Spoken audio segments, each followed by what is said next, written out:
ये अनमोल ज्ञान जगत गुरु तत्वदर्शी संत रामपाल जी महाराज के सत्संगों का अंश मात्र है। संपूर्ण आध्यात्मिक ज्ञान के लिए सुनिए संत रामपाल जी महाराज के मंगल प्रवचन। आप संत रामपाल जी महाराज जी के मंगल प्रवचन संत रामपाल जी महाराज एप्लीकेशन पर भी सुन सकते हैं तथा उनके द्वारा लिखी पुस्तकें भी डाउनलोड कर सकते हैं। आ गया भीम, ना ये ना आना होता कि तेरे बिना यज्ञ पूर्ण नहीं होगी। हमारे साथ भगवान श्री कृष्ण भी तो हैं। वो श्री कृष्ण जी ने सोपरी मान रहे थे। अब क्या हुआ कि उस यज्ञ का निश्चित समय आ गया और सभी 33 करोड़ देवता, 88,000 ऋषि, 12 करोड़ ब्राह्मण, 56 करोड़ यादव श्री कृष्ण जी के वंशज द्वारका से चलकर आ गए। और ना जाने कितने भक्त, आसपास के जनसाधारण आगे भोजन, अब भंडारा शुरू हो गया। सबने भोजन खा लिया और शंख टस से मस नहीं हुआ। युधिष्ठिर जी ने कहा कि भगवान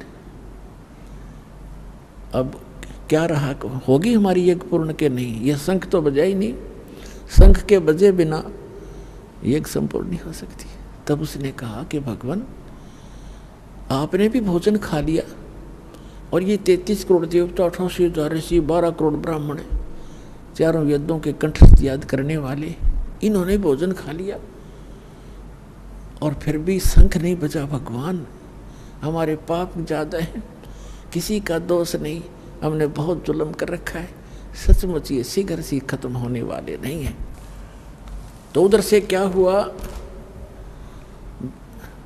श्री कृष्ण जी ने कहा कि युधिष्ठिर इस शंख को बजाने वाला नहीं आया। श्री कृष्ण युधिष्ठिर जी ने पूछा भगवान ऐसे ऐसे महापुरुष यहाँ बैठे हैं, स्वर्ग लोग के देवता भी आगे हैं और आप जी ने भोजन कर लिया, अब कौन है ऐसा महापुरुष आपसे बढ़कर? श्री कृष्ण जी ने कहा कि एक सुपच नाम का, सुदर्शन नाम का एक सुपच है, वाल्मीकि है। वाल्मीकि जाति में जन्मे थे, नाम सुदर्शन था। जैसे आजकल हरिजन कह देते हैं, शेड्यूल कास्ट कह देते हैं, उसे सुपच कहा करते थे। कि उस सुदर्शन को आमंत्रित नहीं किया तुमने महात्मा को? तो भगवान उसने, युधिष्ठिर ने कहा कि उधर काशी साइड में हमने भीम जी की ड्यूटी लगाई थी, उसके पूछते हैं। भीम को बुलाया गया और उससे पूछा कि भाई आपने ऐसे ऐसे भगवान श्री कृष्ण जी कह रहे हैं, एक सुदर्शन नाम के वाल्मीकि थे महात्मा भक्त, उनको नहीं आमंत्रित किया? भीमसेन कहने लगा कि मैंने उसको निमंत्रण दिया था, लेकिन वो तो कबूल आदमी है, वो तो ऐसी बकवाद करने लग गया, तुम तो अपराधी हो, तुमने जुल्म कर रखा है, करोड़ों बहन विधवा करके आज तुम राज कर रहे हो और तुम्हारे घर पे मैं अन्न उस समय खाऊंगा, तुम ऐसी ऐसी यज्ञ जो करने जा रहे हो 100 कर रखी हो, उसका फल मुझे दो तब मैं रोटी खाऊं, ना तो पाप लगे तुम्हारे अन्न खाने वाले को भी। इतने अपराधी हो तुम। अब श्री कृष्ण जी को पता था यो भी मोटे दिमाग का है, इसने भी कुछ बकवाद करी होगी। तो श्री कृष्ण जी ने पूछा फिर आपने क्या उत्तर दिया? कि मैंने उसे ये उत्तर दिया कि तूने आना हो तो आ, ना आने से क्या मैं हमारा काम अड़ जाएगा। और मुझे आपसे और हमारे भाई से डर लगता था ना, उसको मैंने कहा कि मैं उनसे ऐसे डरता हूँ ना, तेरे को कभी टीट भी दबा देता तेरी। मैंने ये कह दिया। कृष्ण जी ने कहा कि देखो भैया, संत साधु संतों के साथ बकवाद नहीं की जाती। उनको आपने तो और पाप इकट्ठा कर लिया, उनकी आत्मा दुखा के। वो ठीक कह रहे थे, उन्हें गलत क्या कहा? क्या जीव हिंसा का पाप नहीं होता? और आपने गलत किया। चलो मेरे साथ, पांचों पांडव और छठे श्री कृष्ण भगवान रथ लेकर वहां पहुंचे। 1 किलोमीटर दूर रथ रोक दिया, 1 मील, और कहा नीचे उतरो। नंगे पैरों चले वहां से, रथ पीछे पीछे आ रहा है खाली। और जाकर के श्री कृष्ण, और उसमें क्या हुआ कि सुदर्शन जी ने अपने पूज्य गुरुदेव करुणामय जी से कहा कि महाराज आज मेरे से गलती तो बन गई। क्या भाई? कि भीम आया था, माँ उसका युधिष्ठिर का राजा का भाई, और ऐसे ऐसे कोई यज्ञ कर रहे हैं वो, और उन्होंने मेरे से कहा, मैंने उनको ये कह दिया। परमात्मा बोले भाई तूने सही कह दिया, साधु संत तो साची ही कहा करते हैं, गलती नहीं की बेटा, पर बताऊं उनका यज्ञ पूर्ण ना हुए उसको वह फेराऊंगे तेरे पास। सुदर्शन ने सोचा वह फिर सिर में दर्द करेंगे तो खिसक ले यहाँ से। वो वहाँ से खिसक गया, 10-15 दिन का टूर प्रोग्राम बना के। अब परमात्मा ने देखा भगत की इज्जत रखनी जरूरी होती है। आप ही आकर बैठ गए सुदर्शन रूप बना के कबीर परमात्मा करुणा में। अपने आत्माओं एक अध्यात्म शक्ति ऐसी होती है, अपने आप सामने वाले को पता लग जाता है कि इसके अंदर कुछ है भक्ति। तो श्री कृष्ण जब वहाँ पहुँचे, आँखों में आँख मिली दोनों भगवानों की, श्री कृष्ण जी का नतमस्तक हो गए, दंडवत प्रणाम किया मुकुट समेत। अब जो श्री कृष्ण जी ने प्रणाम किया, एक झोंपड़ी मास्टर के आ गए तो उनकी क्या औकात थी, 5 पांडवों ने भी दंडवत प्रणाम किया, उनको नरम करना था। तो परमात्मा ने कहा सुदर्शन रूप में कि हे द्वारकाधीश और हे इंद्रप्रस्थ के बादशाह, आप इस दास के सामने मुझे लज्जित ना करो, ऐसे ना करो, उठो महाराज, उठो महाराज। उठ लिए परमात्मा, उठ कर वो खड़े किए। तब श्री कृष्ण जी ने कहा कि हम आपको निमंत्रण लिवाने आए हैं, और ऐसे राजा युधिष्ठिर हैं, ये इसके भाई हैं, और इन्होंने ऐसे ऐसे यज्ञ किया और आपकी अति आवश्यकता है, आप चलिएगा। तब परमात्मा ने तो सारे अवदानी जान थे, उन्होंने रोल कर ही रहे थे सुदर्शन का। कहा कि मैंने इस पहलवान से कहा था मेरी वो शर्त पूरी करो, 100 अश्वमेध यज्ञ का फल मुझे दो, तब मैं चलूं। अपने आत्माओं चारों युग में मेरे संत पुकारे, को के कहा हम हेल रे, हीरे माणिक मोती बरसे, ये जग चुगता ढेल रे।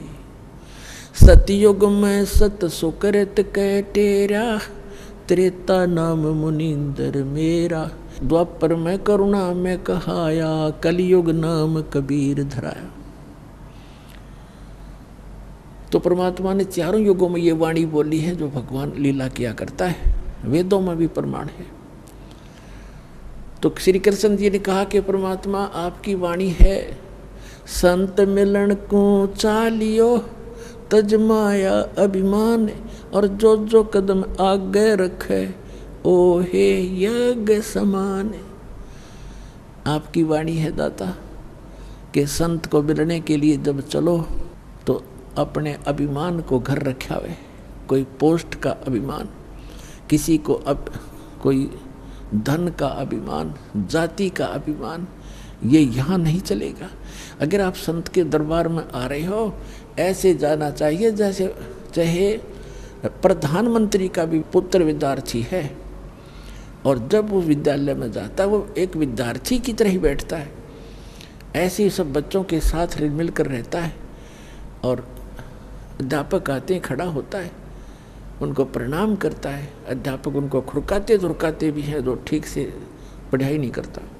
तो और जैसे दूसरा उदाहरण देते हैं कि जैसे कोई भयंकर बीमार हो और उसका रोग असाध्य रोग और गुप्त रोग हो, आसपास के डॉक्टर उसको इलाज से मना कर दें और कहें जाइए ऑल इंडिया इंस्टीट्यूट में अपना टेस्ट कराइए और इलाज कराइए, तो कितना बड़ा अधिकारी हो और कितना धनवान हो और कितना पोस्ट और जाति का भी उसके अंदर वो बना हुआ हो अफलातून, उससे में उसकी हवा निकल जाती है।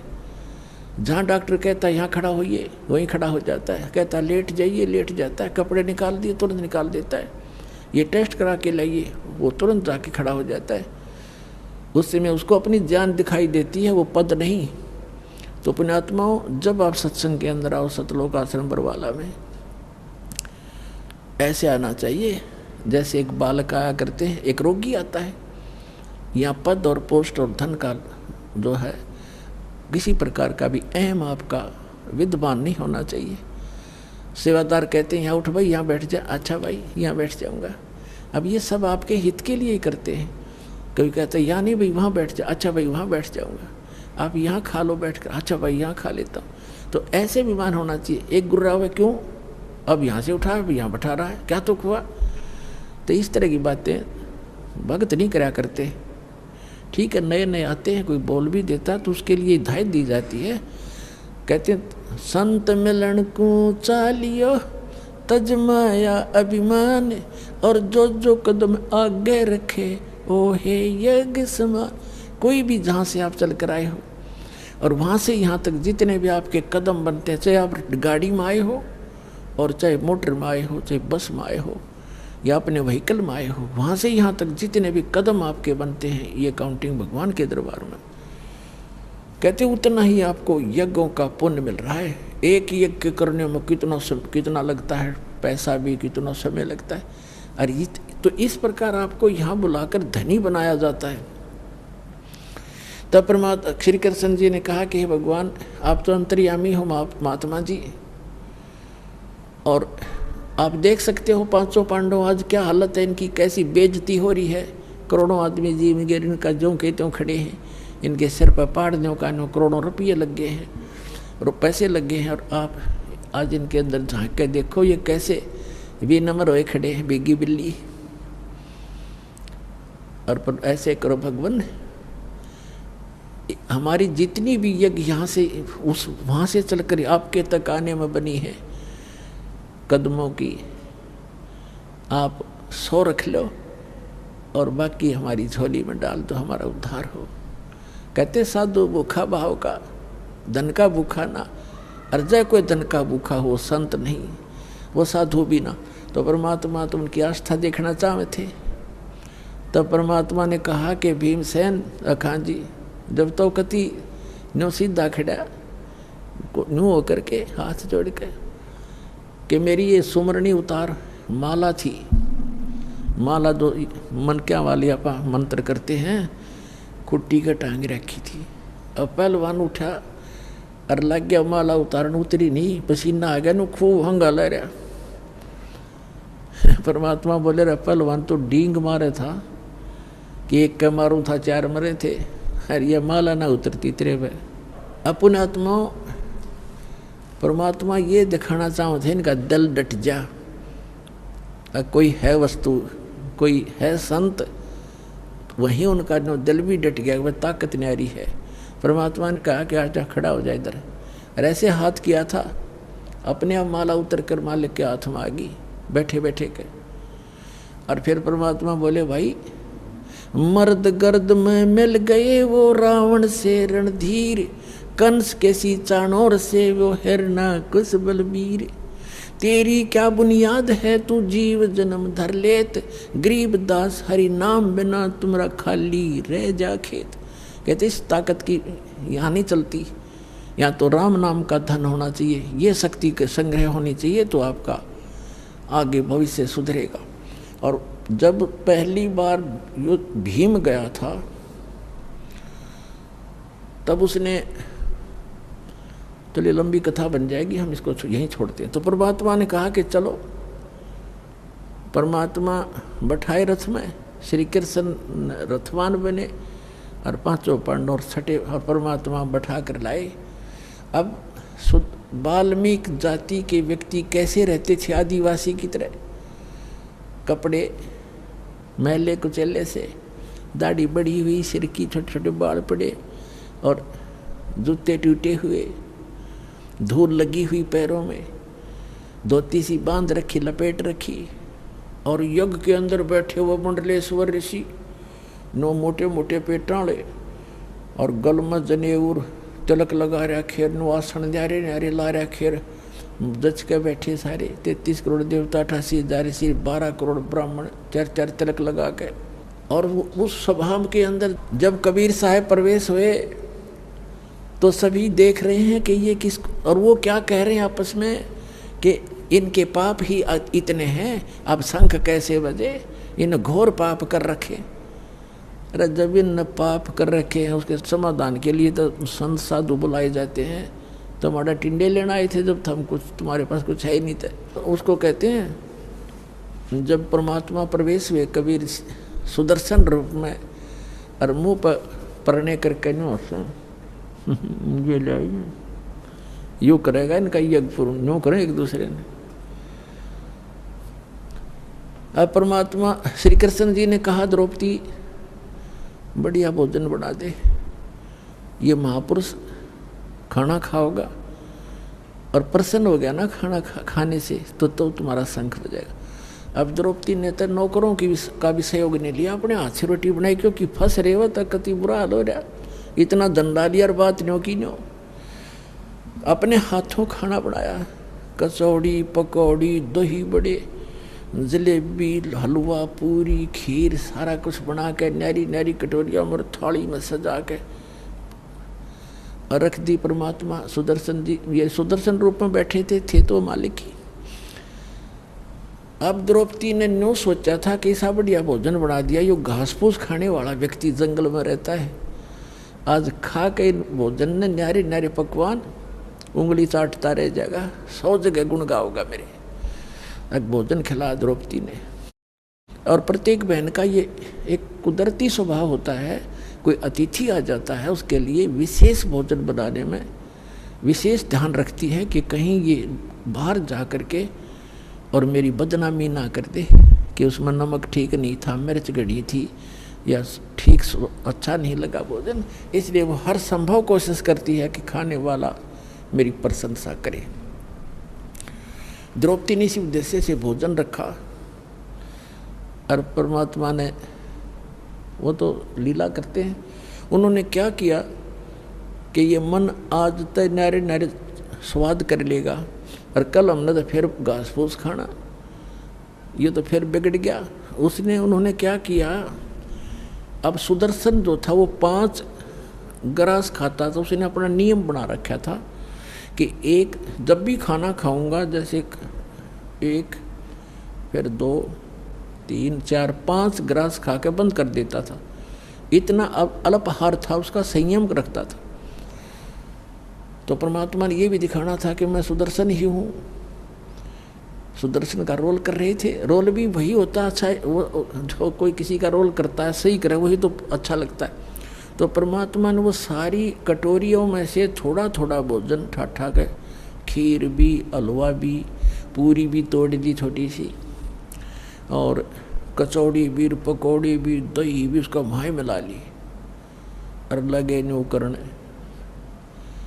अब द्रौपदी देखा बेटी बेटी अक मैंने तो 1 घंटे तक तुम्हें माँग फड़वाई, अरे यू का के शंख बजाओगा योग सूदर का सूदर ही रहा, इसने खाना भी ना आता।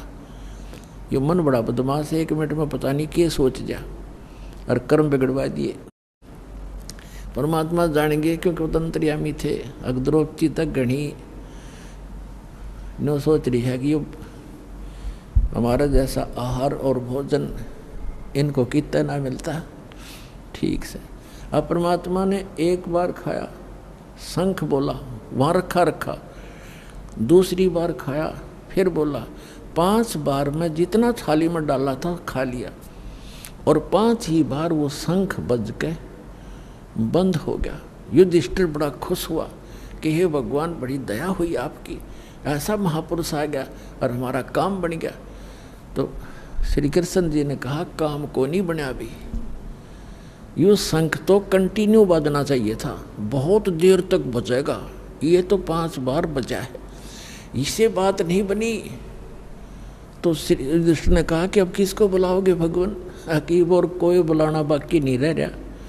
इस आपने के वाल्मीकि दिखाई दे है यो हरिजन सा, इसके एक बाल के बराबर ये 3 लोक नहीं है, इतना सिद्धि शक्ति युक्त है ये सुदर्शन। अब श्री कृष्ण जी विवेशक तो हम अंतर्यामी मानना थे, इतने अंतर्यामी नहीं थे, पर आभास जरूर था कि ताकत है इनके अंदर। तब श्री कृष्ण जी ने कहा कि अपने घर में कमी है कोई, वो देखेंगे। द्रौपदी बुलाई और द्रौपदी से कहा कि बहन आप जी ने जब ये खाना खा रहे थे महात्मा, आपके मन में कोई दोष तो नहीं आया? सच्ची बताना अब, नहीं तो बात बिगड़ जाएगी। तो द्रौपदी ने सारी सच्ची बता दी कि महाराज मैंने 1 घंटे तक भोजन तैयार किया, न्यारे न्यारे आइटम बनाए, और मैंने ऐसे ऐसे सोचा था कि उंगली चाटता रह जाएगा महात्मा और बड़े गुण गाओगा मेरे। इन्होंने जब सारा इकट्ठा कर लिया तो मेरे मन में न्यू दोष आ गया कि यू शेडियल सा आदमी हैं, नहाना दौड़ना इसने, और ये इसने खाना भी ना आता है, किसके शंख बजाओगा? कृष्ण बोला द्रौपदी तने तो भट्ठा बैठा लिया, तन्ने मोल ले लिया कि साधु को अपने घर बुला के तेरे पे एहसान किया इसने, आ करके तेरे घर का टूक खा लिया, तेरा तू उद्धार करने के लिए आया था अपना। अब बोली कैसे? ये मन में सोच भी तेरे लिए पाप की भागी बन गई, एक और पाप लग गया तुझे। अब वह कांपेगी सारी कि साधु संतों के बारे में ऐसे नहीं बोला, सोचना भी ना चाहिए, कैसे खाओ, आपका फर्ज था रख दिया, कैसे खाओ ये? तो कहने लगी जी क्या करूं कि चरण धो के पी इस धूल समेत, जब तेरा कल्याण होगा।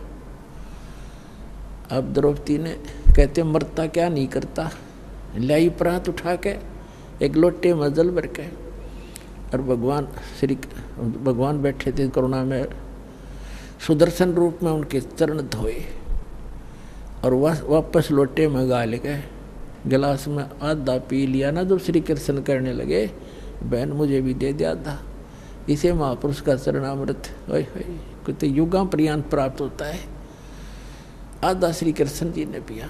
उस समय वो शंख वहीं से बजना शुरू हुआ था, और इतना जोर का बजता बजता पूरे पृथ्वी के ऊपर स्वर्गलोक तक आवाज सुनाई दी प्यारी प्यारी, और पूरी पृथ्वी पर जितने भी वृक्ष थे सब हरे भरे हो गए, फल फूलों वाले फूलों से लदपत हो गए, फलों वाले फलों से लदपत हो गए। तब उनका 3 ताप कट्या उस परम पिता की शक्ति से।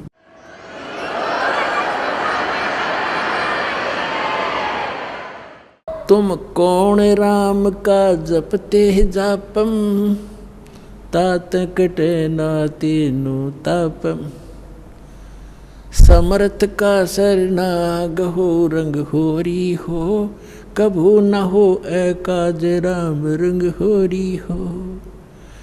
तो पुण्यात्माओं सौभाग्य आपका, आपको ये सुख तो यहाँ फ्री में मिल लेंगे, क्योंकि हम वो 5 यज्ञ कर रहे हैं जो युधिष्ठिर पांडुआ ने 1 यज्ञ करी थी। आज आप देख रहे हो 5 दिन का समागम चल रहा है, और कई हजारों की संख्या में पुण्यात्मा परमात्मा की प्यारी आत्मा आई हुई। ये सभी भक्त हैं, सभी परमात्मा का सुबह उठते हैं, शाम दिन रात चर्चा करते हैं, घर पे जाते हैं, वहाँ भी इतना कोर्स दे रखा है आपको भक्ति का, जैसे बालकों को सिलेबस न्यारा होम टास्क अलग से, तो इतना कोर्स दे दिया, इस बिना आपका उद्धार नहीं हो सकता। कभी आरती कर रहे हो, कभी नित्यनेम कर रहे हो, कभी रामायणी कर रहे हो, कभी प्रथम मंत्र, कभी सेकंड मंत्र, फिर वाणी पढ़ रहे हो, कहीं सेवा कर रहे हो, दान कर रहे हो। तो ये जितने भी साधु संत यहाँ आ रहे हैं, और यहाँ आपका दिया हुआ जो साधला जो धन है वो आपको बहुत लाभ दे रहा है, करोड़ गुना आपको फल यहाँ देगा और मोक्ष प्राप्ति होगी। ये एकमात्र स्थान इस पृथ्वी पर यदि कोई शास्त्र अनुकूल साधना और मोक्ष मार्ग है तो सतलोक आश्रम बरवाला जिला हिसार हरियाणा में जो आपको प्राप्त हुआ, आपका सौभाग्य है। और भक्ति करते रहो। बोलो सतगुरुदेव।